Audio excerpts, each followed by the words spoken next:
And so it becomes an idolatrous situation. There's a book that was written, in fact, it won a Pulitzer Prize.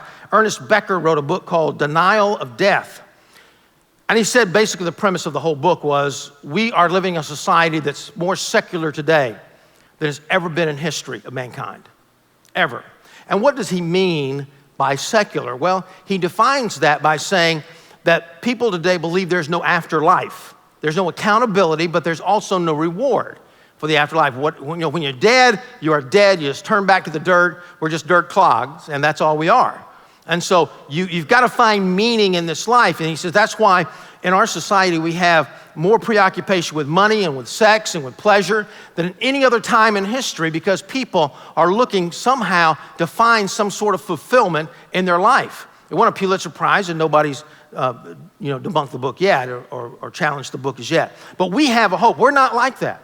We're believers in Christ. We have a hope in this life. We have a hope in the life to come. We have a hope in the second coming of Christ. Listen to what Jeremiah 29:11 says.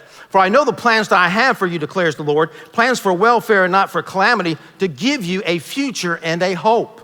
And so where do we find this real hope? Where is the well-placed trust and hope? Well, look back to verse 5, excuse me. How blessed, how happy, how anointed for blessing he is, whose help is the God, and this word God here is the Elohim, the mighty God of Jacob, that personal name for Jacob, whose hope is in, notice that preposition, not that something will happen. My hope is in the Lord.